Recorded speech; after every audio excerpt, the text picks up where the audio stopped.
And now, in studio, bringing his Midwest values from the Show Me State to the land of San Diego.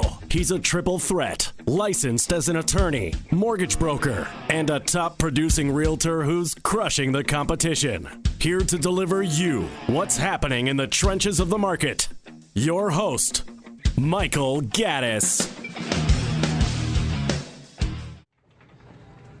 Welcome back to the Michael Gaddis Show on AM 1170 The Answer. I am your host, Michael Gaddis of michaelgaddis.com and frontierloangroup.com. And I am here with Monica Caraballo of Frontier Loan Group.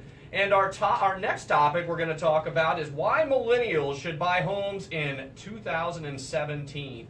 Millennials are those up-and-coming home buyers. So Monica's going to tell us why they should buy homes in 2017. Go ahead, Monica.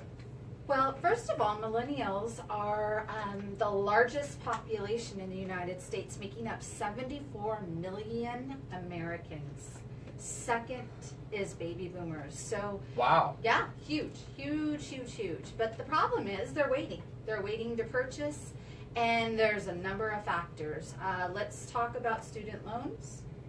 That's one factor. Another one is they saw what happened to their families in 2005, 2006, 2007 with the crash. And they're on the fence. They don't know when to get in the game. And now is the time. And there's a misconception about down payments. They think that they need 10% to 20% to put down in order to get into the home. And you and I both know that's not the case. Right. Especially with the 1% down programs. So there's some factors. Now, do they want to buy? Absolutely. But they're just not pulling the trigger. They don't know that there is 1% programs, 3% programs, first-time buyer programs, community service programs that we offer for like teachers, new teachers, law enforcement, firemen. There's a ton of programs out there, and that's why they need to reach out to brokers to find out what's going on. Call the loan doctors. Well, I think that you mentioned a good point, and one of the points are that a lot of times people think, again, we talked about this in the first segment, that going to direct lenders is always the best course of action. But I will tell you that a lot of times direct lenders, especially the loan officers that work with direct lenders, they're not as well trained as, say, brokers are. Brokers are trained because we have so many different guidelines that we have to go through. But that also means that we have so many different program options that aren't available to others.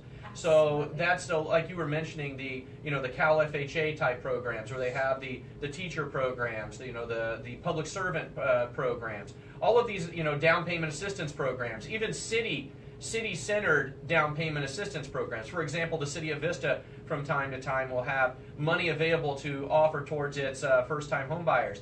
So there's a lot of programs available to everybody.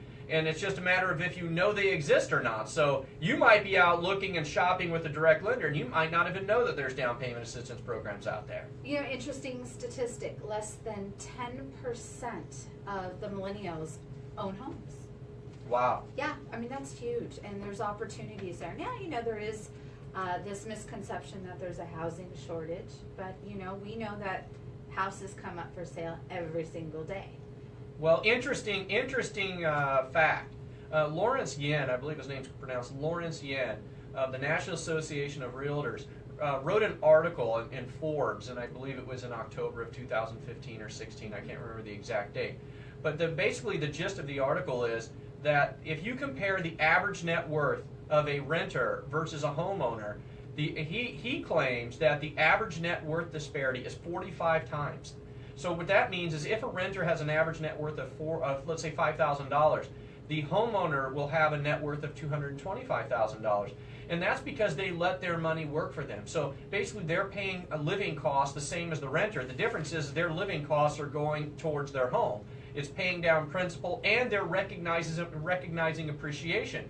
So while they're living the same way that a renter is per se, they are actually acquiring wealth, whereas the renter is not. So it's one of those things that really kind of shows you the power of owning a home. Now, whether you believe that his statistics are correct and that it's 45 times, the old factor used to be 30 times, but he claims that now it's as much as 45. 30, 45, it's semantical. They're both huge numbers in disparity. So while, a lot of people are saying, hey, well, I'm just going to rent, I'm just going to keep going, but at the end of the day, I think they're missing out on opportunities, especially if they have the availability to purchase a home. No doubt. And with 1%, 3% programs available, and just abating the whole misconception that 10% is needed, I mean, that could almost be 2 months worth of rent for some of these millennials that are renting. I mean, rent is up. We know that. Well, you're listening to the Michael Gaddis Show on AM 1170, The Answer. I am your host, Michael Gaddis of FrontierLoanGroup.com, and I am here with Monica Caraballo, and we are on Facebook Live today. This is the first time that we have run the show on Facebook Live, so I want to thank everybody for the people who are watching us live now. I want to go back a little bit, Monica, to what you were saying a minute ago. And the other group of people that I think are really missing out are anybody who has VA eligibility. I think VA is a powerful, powerful loan. I mean, no money down, no mortgage insurance, it's high debt-to-income ratios. The qualification criteria, they're just so lenient, and it's such a great loan to get into if you have the eligibility for it. Sure. So if you're listening right now, and if you're online or wherever you're at, if you have VA eligibility and you don't own a home yet, you need to call us today so that we could try to take to take a look at you and see if there's any way that we can get you qualified for a home. Because I'm telling you what, VAs are the way to go. Oh, for sure. Yeah, I think for sure.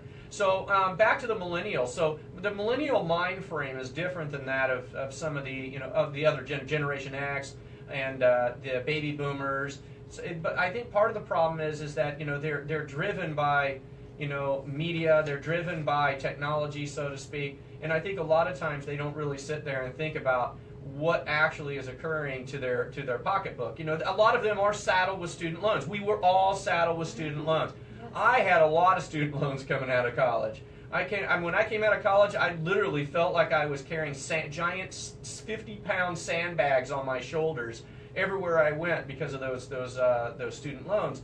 And I remember there was one girl, and if you're watching, you know who you are. When I was in law school, she sat next to me, and her dad paid for her law school, and I was so jealous of her. And I was like, I can't believe that you're not going to have student loans. Just the mere thought of it. But at the same time, you can't let that student loan debt really weigh you down, because here's the reality of it. When we look at qualifying for loans, we don't look at the overall amount of debt. We look at the revolving debt. We look at the amount you're paying, the monthly payments. So if there's a way to get you in there, it's going to be advantageous to you, because let's say you make a decent amount of money. Well, here's one of the advantages of home ownership over renting. You get to write off your mortgage insurance. And that alone is going to offset even some of the differences between home ownership and rental. So you're going to have that benefit for you.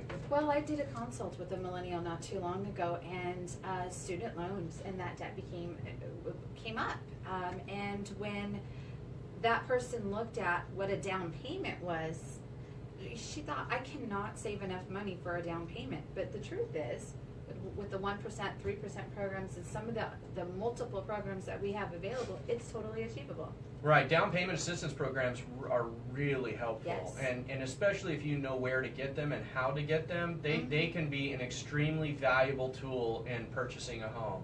And, as I said, the VA eligibility, especially in occupational-based down payment assistance programs, like we were talking about teachers, they have a great program with Cal FHA that has to do for teachers to help them with their down payment assistance. We have programs for firemen, programs for policemen, all kinds of public servants. So, if you're one of these people who are on the fence and you're like, should I do it, should I not? Let me tell you something, too. If you're waiting for the housing bubble to burst, if you're like, oh, my reluctance is not the down payment, I have the down payment, I'm a little concerned. I just watched online, Craig Sewing had an interview with Alan Nevin, who is an economist. He's like a renowned economist. I know you probably know who he is. So he was on there, and Craig asked him the question, what do you think about this housing bubble? And Alan's response was he doesn't believe that San Diego's a bubble's going to burst anytime soon.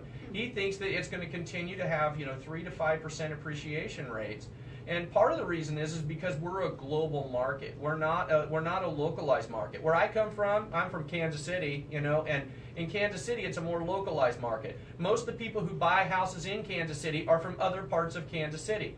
However, in San Diego, most of the people who buy houses in San Diego are from, other areas. They're from local and other areas. They're from global. We get buyers from China, from Russia, from, different areas in the United States. So we're a different type of market. We're almost kind of in a bubble of ourselves because we can resist a lot of economic downfall just because of our location. Well, and going off of that, that piece of thought, with my research, what I found is that millennials are also getting married later.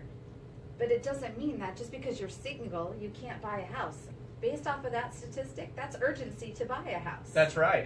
Right now, even if you kind of are putting off plans to get married, it doesn't mean you need to put off plans to start gaining wealth. Yeah. And the way you gain wealth is through real estate. If you look, I read a magazine article once that had like the top 100 owners of sports franchises.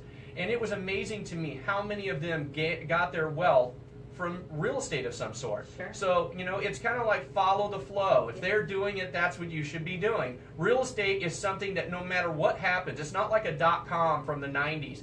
That was an intangible product. Land is always going to be there, and land has value. So invest in land, invest in yourself, and start gaining money so that you don't have to be a statistic. And who knows, maybe pay off that student debt. That's right. You might be able to do that in the future. You could refinance in the future after your house gains appreciation, pay off all your debt, and wrap it up in your home loan, and the interest will be tax deductible. Yeah. So anyway, after the break, we're going to come back and talk a little bit about one of my favorite topics, reverse mortgages. You're listening to the Michael Gaddis Show on AM 1170, The Answer.